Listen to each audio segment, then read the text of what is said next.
Bonjour. Alors aujourd'hui, je vais vous proposer deux exercices concernant la leçon 1 sur les matrices. Dans le descriptif de la vidéo, vous trouverez un énoncé corrigé en format PDF et aussi un lien vers mon blog où vous pouvez trouver divers documents, notamment de maths experte et maths spécialité. L'exercice numéro 1, qui est relativement facile, On a relevé dans un tableau les résultats des matchs des 4 équipes du groupe E de la Coupe du monde de football 2014. Une victoire rapporte 3 points, un match nul 1 point et une défaite 0 point. Alors voici le tableau qui est donné avec les différentes équipes, Équateur, France, Honduras, Suisse, et puis les matchs gagnés, matchs nuls et matchs perdus. La matrice P, la matrice colonne 3, 1, 0 et la matrice à 3 lignes et une colonne représentant le nombre de points. Question 1, calcul du nombre de points de la France. Alors la France, on considère une matrice ligne, grand F de 1, 0. C'est la matrice à une ligne et 3 colonnes représentant le bilan de la France. Calculer F multiplié par P, quel est le nombre de points obtenus par la France? Question 2, classement du groupe E. La matrice G donne le nombre de matchs gagnés, petit g, nul, petit n, perdu, petit p, pour chaque équipe du groupe E. Calculer G multiplié par P, en déduire le classement du groupe E. Bon, évidemment, l'idéal, c'est de prendre ce texte, feuille, stylo, et d'essayer de répondre aux questions. La correction pour moi dans quelques instants. Question 1, calcul du nombre de points de la France. Donc, grand F 2, 1, 0 est la matrice ligne représentant le bilan de la France. Calculer F fois P, quel est le nombre de points obtenus par la France. Alors, je rappelle que P correspond à la matrice du nombre de points. Alors, 3 points pour une victoire, 1 point pour un match nul, et puis 0 point pour une défaite. Et puis, on sait que la France a eu 2 victoires, un match nul et aucune défaite. Donc, on va calculer F fois P. Alors, F fois P, c'est tout simplement 2 fois 3 plus 1 fois 1 plus 0 fois 0. Et donc, F fois P va être égal à 6 plus 1, 7. Donc, c'est une matrice avec un seul élément qui est 7. La France a obtenu 7 points.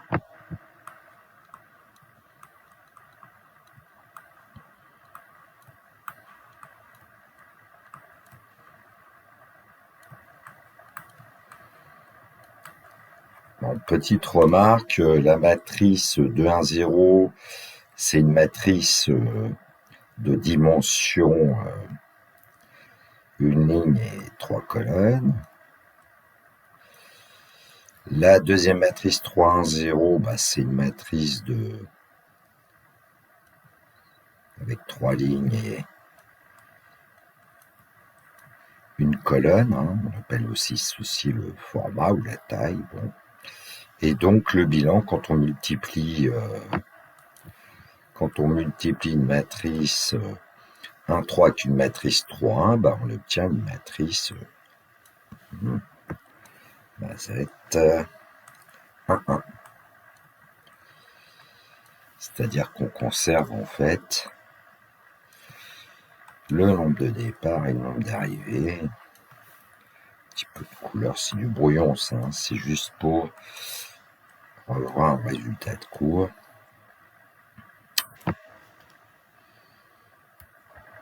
Question 2, classement du groupe E. La matrice grand G donne le nombre de matchs gagnés, nuls, perdus pour chaque équipe du groupe E.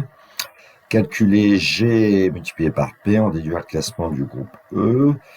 Alors, quand on regarde le tableau qui était donné dans l'énoncé, on va pouvoir donner la matrice G.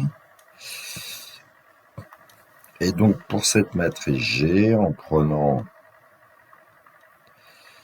les nombres du tableau, on obtient la matrice 1, 1, 1, 2, 1, 0, 0, 0, 3, 2, 0, 1. Donc, grand G, c'est une matrice avec 4 lignes et 3 colonnes. Et puis, on connaît la matrice qui nous donne le nombre de points, c'est la matrice P, 3, 1, 0, une matrice à 3 lignes et une colonne. Donc, si on regarde la dimension de G, on va pouvoir dire que la taille de la matrice G, eh bien, c'est 4 fois 3. La matrice P, sa taille, c'est 3 fois 1. Et donc, pour G fois P, on va obtenir une matrice de taille 4 fois 1. On va calculer G fois P. Alors, on sait que pour la première ligne, on va la multiplier par, évidemment, la colonne 3, 1, 0, là. Un peu comme on l'a fait précédemment pour la France. Et donc, pour la première ligne, 1 multiplié par 3, plus 1 multiplié par 1, plus 1 multiplié par 0. C'est une sorte de produit scalaire entre le triplet 1, 1, 1 et 3, 1, 0. Et puisqu'on l'a fait ici, on le fait pour les lignes suivantes. 2, 1, 0, c'est le calcul qu'on l'a fait tout à l'heure, mais je vais le réécrire quand même. 2 fois 3, plus 1 fois 1, plus 0 fois 0. Ensuite, nous avions le triplet 0, 0, 3 multiplié par 3, 1, 0. C'est à la matrice ligne 0, 0, 3 multiplié par la matrice colonne 3, 1, 0.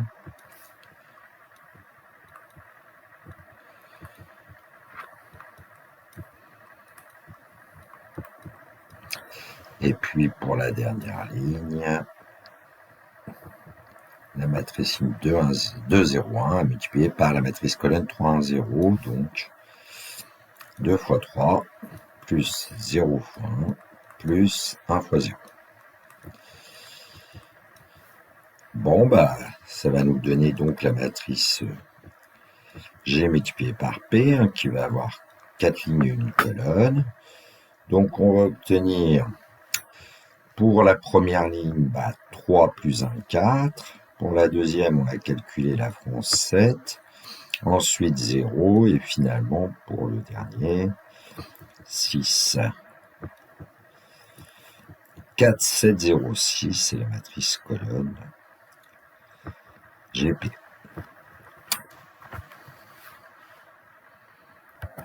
On a ainsi obtenu la matrice représentant le nombre de points de chaque équipe, de chaque nation, et donc on va pouvoir en déduire le classement.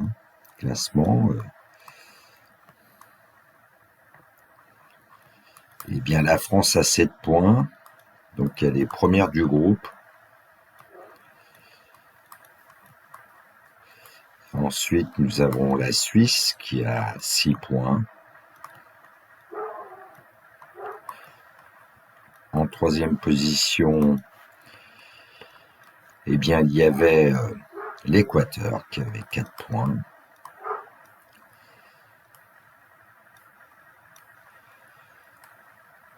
Et puis,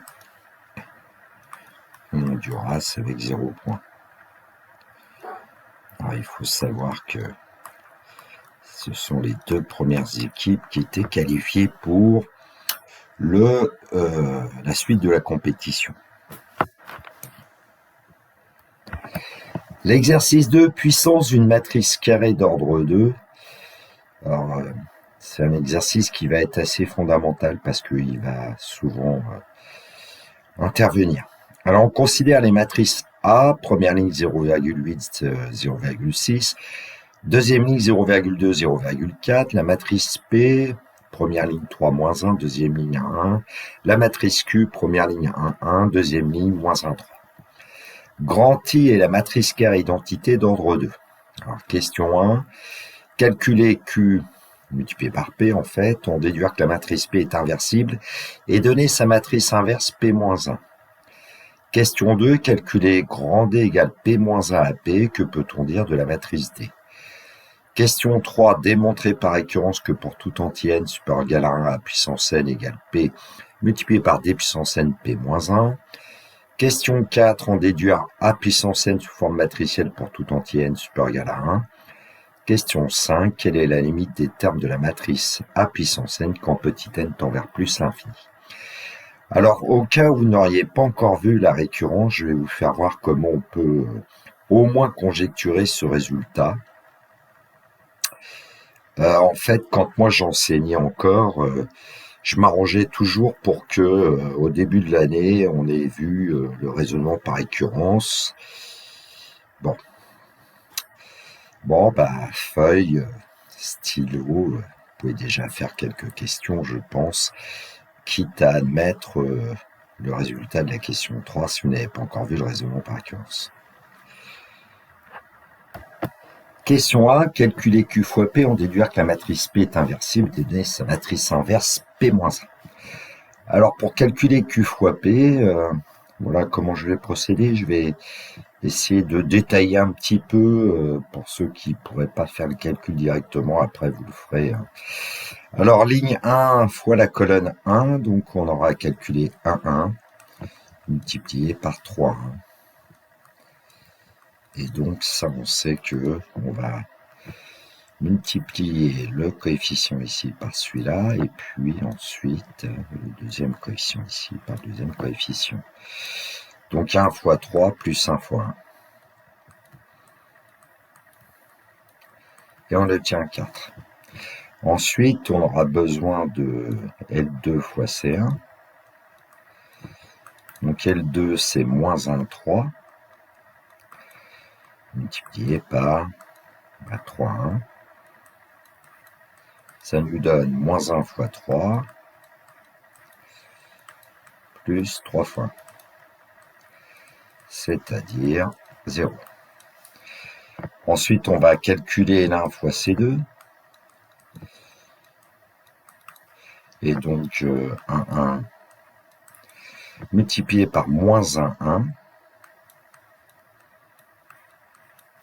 Première ligne fois la deuxième colonne. Donc, 1 fois moins 1 plus 1 fois 1. Et on obtient un nouveau 0. Et puis, le coefficient de la deuxième ligne par la deuxième colonne, et ça va être moins 1, 3, qu'on multiplie par moins 1, 1. Donc, moins 1 fois moins 1, plus 3 fois 1. Et là, on obtient 1 plus 3, 4. Donc, en fait, on connaît maintenant la matrice Q fois P. Si on reprend les calculs qu'on vient de faire, on va obtenir 4, 0, 0, 4. On s'aperçoit que c'est 4 fois 1, 0, 0, 1. Donc, en fait, c'est 4i.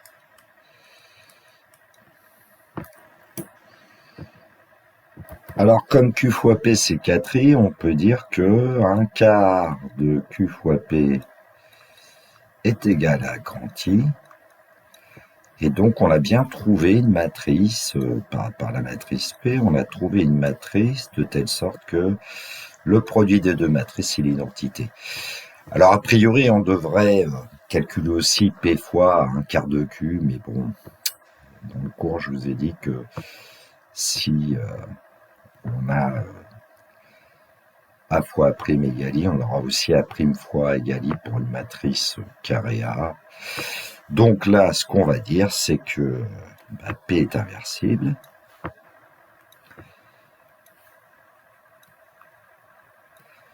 D'après le cours. Et en plus, P-1, c'est 1/4 de Q. Alors dans le cours, je vous avais fait voir aussi comment à partir d'une matrice carrée de 2, on pouvait voir si une matrice était inversible, et on avait même une formule pour calculer la matrice inverse.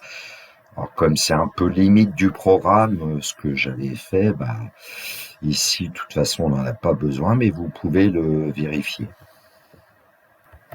Ensuite, vous avez aussi encore la possibilité de placer la matrice P sur une calculatrice et puis de demander P-1 pour vérifier, ou alors sur un logiciel comme GeoGebra ou un logiciel comme XCAS, comme j'avais fait voir dans, je crois, la première vidéo approche 1 sur les matrices. Question 2, calculer grand D égale P-1 AP, que peut-on dire de la matrice D? Alors, déjà D, on peut dire que c'est un quart de QAP, vu que on avait vu que P-1 c'était un quart de Q. Ainsi, on va éviter des matrices avec des coefficients rationnels, mais bon. Donc ensuite, il suffit d'écrire la matrice Q, la matrice A, la matrice P. Donc j'ai reporté les expressions des matrices. Alors dans le corrigé, je crois que j'ai multiplié les deux dernières matrices pour commencer. Donc là, ce que je vais faire, c'est que je vais multiplier les deux premières. On va voir que évidemment, on va obtenir le même résultat. Bon. Alors quand on multiplie les deux premières matrices, je vais mettre peut-être un peu de couleur pour vous aider au départ, mais 1 fois 0,8 plus 1 fois 0,2. Donc 0,8 plus 0,2, on va obtenir comme coefficient à la première ligne, première colonne, 1. Ensuite, allez, moins 1 multiplié par 0,8 plus 3 fois 0,2. Donc 3 fois 0,2, 0,6, 0,6 moins 0,8, on va obtenir moins 0,2. Alors, coefficient de la première ligne, deuxième colonne, 1, 1, on va le multiplier par 0,6, 0,4. Donc là, je vais carrément, voilà, en tournant en jaune. Bon, c'est pas très joli, mais c'est pour vous aider. Donc, 0,6 plus 0,4, on va obtenir 1. Et puis, pour finir, on va multiplier la deuxième ligne par la deuxième colonne. Et donc, on va obtenir moins 1 fois 0,6 plus 3 fois 0,4. Moins 0,6 plus 1,2, 0,6. À multiplier ensuite par 3, 1, moins 1, 1. Et donc, grand D va être égal à 1 quart de... Bon, là, il faut recommencer avec un calcul. Alors, allez, première ligne multipliée par la première colonne, 4. Ensuite, on va avoir deuxième ligne multipliée par la première colonne, moins 0,2 fois 3 plus 0,6 fois 1, 0. Ensuite, on va avoir besoin d'aller calculer avec la deuxième colonne. Première ligne fois deuxième colonne, 1 fois moins 1 plus 1 fois 1, 0. Et pour finir, moins 0,2 fois moins 1 plus 0,6 fois 1. Donc 0,2 plus 0,6, 0,8. On va simplifier, donc grand D va être égal à 1, 0, 0, 0,2, puisqu'on multiplie tous les coefficients de la matrice par un quart. Et on s'aperçoit que grand D est une matrice diagonale. Donc j'avais écrit grand D, et puis ce qu'on appelle la diagonale principale, les coefficients 1 et 0,2, en dehors de la diagonale principale, on n'a que des zéros, donc on peut dire que grand D est une matrice diagonale, vue dans le cours. Et puis on avait admis dans le cours que, quelle que soit l'entière n supérieure ou égale à 1, D puissance n est égal à 1 puissance n qui vaut 1, bon les zéros restent, et 0,2 la puissance n. On en aura besoin plus tard dans une question, c'est juste une remarque là pour l'instant. Alors on pourrait presque définir aussi grand D puissance 0, parce que si on remplace n par 0, on va obtenir quoi? Grand D puissance 0 ici. 1, 0, 0, 1, c'est-à-dire l'identité. Donc ça, c'est une deuxième remarque. Bon, il vaut mieux considérer la puissance 0 d'une matrice, j'ai envie de dire inversible. Bon, en général, on admet que la puissance 0 d'une matrice, c'est l'identité. J'ai même vu ça dans des manuels, mais ça peut poser quelques petits soucis parfois. Bon, en tout cas, là, ça a l'air de fonctionner pour n égale 0.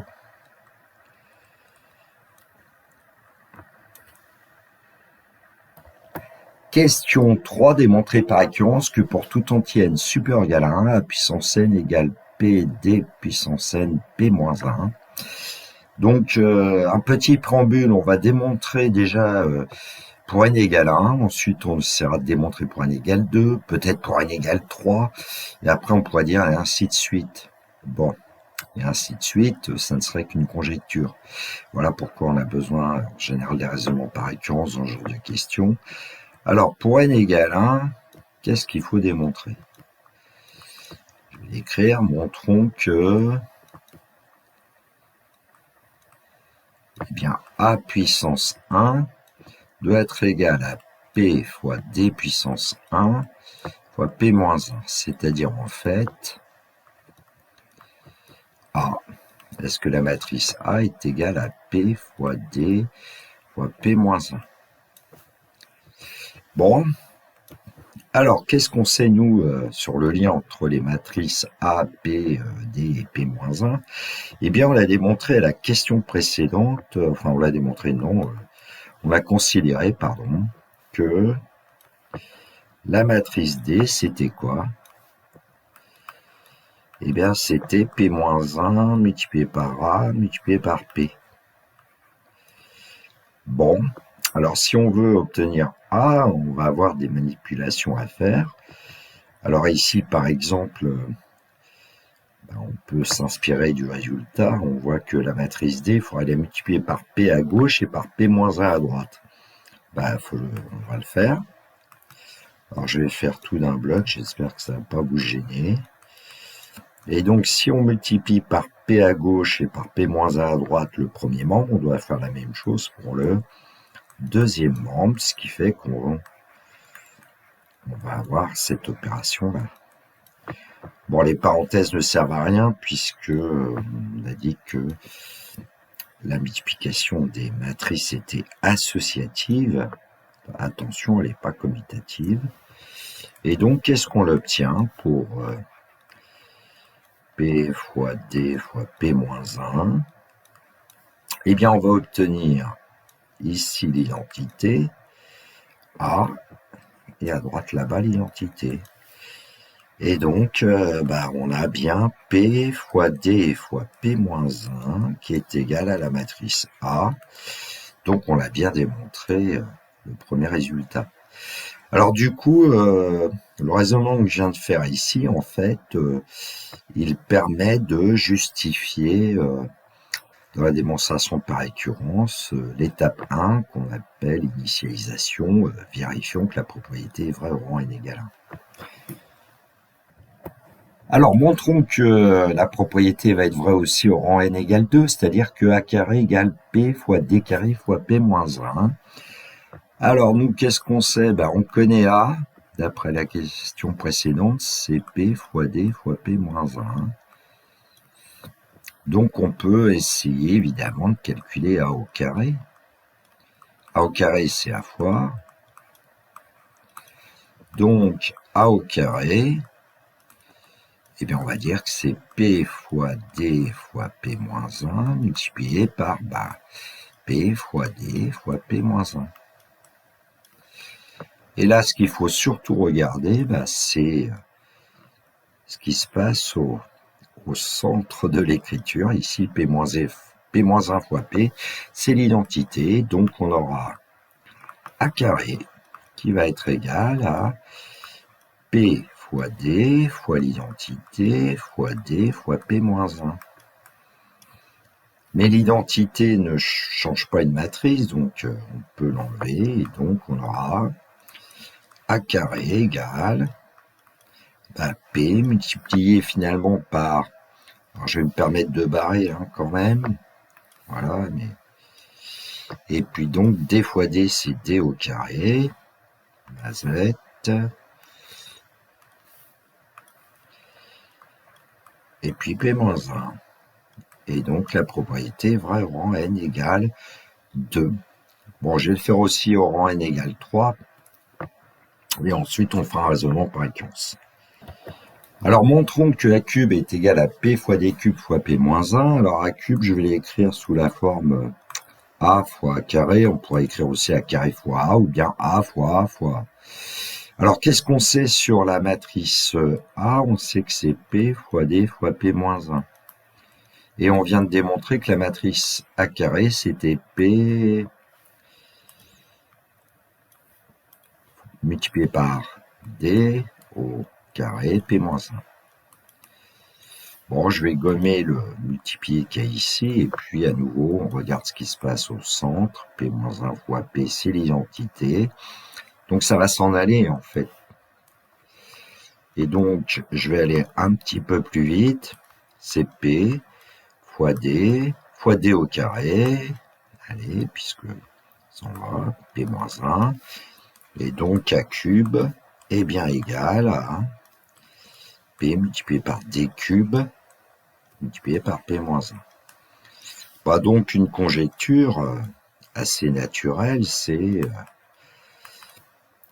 de se dire que A puissance n, ça a l'air d'être P fois D puissance n fois P moins 1. En tout cas, c'est vrai pour n égale 1, n égale 2, n égale 3. Bon, bah, c'est pour ça qu'on a besoin d'un raisonnement par récurrence que je vais faire bientôt. Alors, montrons par récurrence que pour tout entier n supérieur égal à 1, A puissance n égale P fois D puissance n fois P moins 1. Donc l'étape 1 qu'on appelle initialisation, c'est de vérifier que la propriété est vraie au rang n égale 1, c'est-à-dire que A puissance 1 égale P, D puissance 1, P moins 1. Ça revient aussi ici évidemment à démontrer que A égale P fois D fois P moins 1.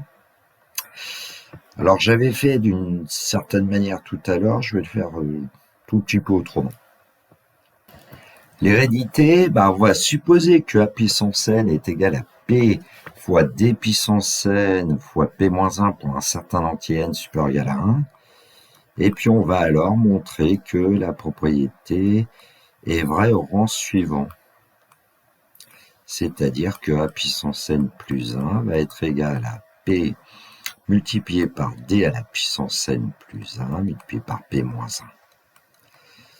Ce qui fait que, comme on sait que la propriété est vraie au rang n égale 1, une fois qu'on aura démontré cette propriété d'hérédité, on pourra dire que la propriété est vraie au rang 2. Et comme la propriété est vraie au rang 2, alors elle sera vraie au rang 3. Et comme la propriété est vraie au rang 3, elle sera vraie au rang 4, et ainsi de suite. Bon, allons-y.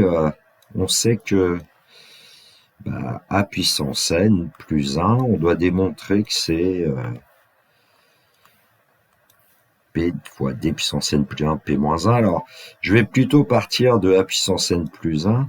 Je ne vais pas respecter ce que je vous ai dit précédemment. Je ne vais pas partir du deuxième membre ici. Bon, on a vu que ça ressemblait beaucoup. Alors, pourquoi? Parce que c'est A fois A puissance n, et puis que on connaît une expression de A en fonction de D, une expression de A puissance n en fonction de D, puisque on a l'hypothèse de récurrence ici. Donc, A puissance n plus 1. Alors, on reprend l'expression de A. On sait que A, c'est A puissance 1, si on veut, et donc PD, P moins 1. Ça l'a démontré précédemment, et multiplié par A puissance n, c'est-à-dire P, D puissance n plus 1, P moins 1. Bon, à nouveau ici, le multiplié que j'ai mis, c'est juste pour voir au départ, je vais l'enlever. Et puis le bloc central, P-1 fois P, c'est l'identité. Et donc, on va pouvoir dire que A puissance N plus 1, c'est P. Alors, je vais pas l'écrire dans le polycopier, j'ai dû mettre PDI, D puissance. Pourquoi j'ai mis N plus 1 ici, alors que c'est D puissance N? Évidemment, il fallait bien que je fasse une bêtise. Donc là, je vais pas l'écrire. Donc, je vais garder P fois D puissance N fois P moins 1. Et donc, A puissance N plus 1 est égal à P fois D puissance N plus 1 fois P moins 1. Bon, ça serait bien d'écrire quand même que P moins 1 fois P, c'est l'identité. Voilà. Et donc, on peut conclure, on l'a démontré par récurrence, que pour tout entier n supérieur ou égal à 1, A puissance n, c'est P fois D puissance n fois P moins 1. Et comme on connaît une expression de D puissance n, on va pouvoir en déduire une expression de A puissance n. Question 4, on déduire A puissance n sous forme matricielle pour tout entier n supérieur ou égal à 1. Donc, en reprenant l'expression de A puissance n en fonction de D, on a la première ligne. Donc, A puissance n, c'est P fois D puissance n. Et P moins 1, on avait vu que c'était un quart de Q. Alors, je vais plutôt procéder comme ça pour éviter des coefficients rationnels dans les matrices. Et donc, on va pouvoir dire que A puissance n, le 1 quart, on peut le placer devant. Donc, on aura calculé un quart de P D puissance n Q. Donc maintenant, il va falloir passer aux matrices. Donc je vais le faire sur une autre page. Donc un peu comme dans le calcul, un calcul précédent, je vais d'abord multiplier les deux premières matrices. Donc, alors on va mettre un peu de couleur après tout. Donc L1, ensuite on aura L2, et après on a C1, C2. Voilà. Donc, L1, C1 pour avoir le coefficient qui est ici. Donc, 3 fois 1, 3, plus moins 1 fois 0, 3. Ensuite, 1 fois 1 plus 1 fois 0, on aura 1. 3 fois 0 moins 1 fois 0,2 puissance n, donc moins 0,2 à la puissance n. Et puis 1 fois 0 plus 1 fois 0,2 à la puissance n. Multiplié ici par 1, moins 1, 1, 3. Et donc, A puissance n va être égal à 1 quart de... Alors, on peut évidemment recommencer ce qu'on avait fait. Ligne 1, ligne 2. Et puis les colonnes. Donc, colonne 1, colonne 2. Si ça vous aide, Alors, 3 fois 1, ça nous fait 3, plus moins 0,2 puissance n fois moins 1, plus 0,2 à la puissance n. 1 fois 1, 1, moins 0,2 à la puissance n. Ensuite, on va avoir besoin de calculer 3 moins 0,2 puissance n par 1, 3. 3 moins 3 fois 0,2 à la puissance n, 0,2 à la puissance n. Et le dernier coefficient, donc 1 plus 3 fois 0,2 à la puissance n.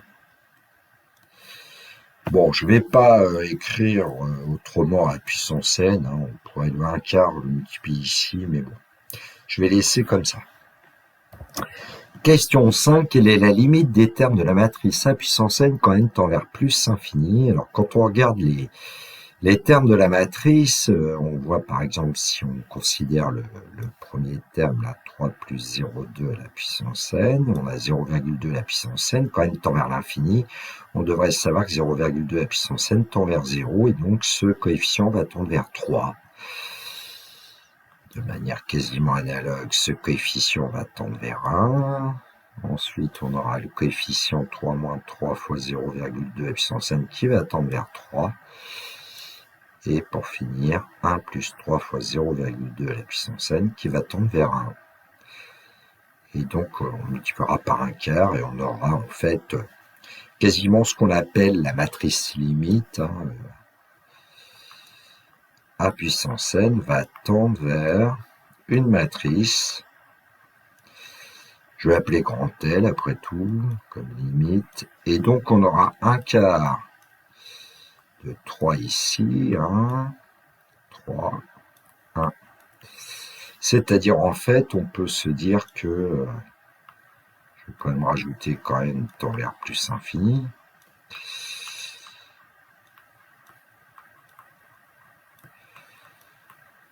la matrice grand N, en fait, c'est 3 quarts. Un quart, première colonne, 3 quarts, un quart, deuxième colonne.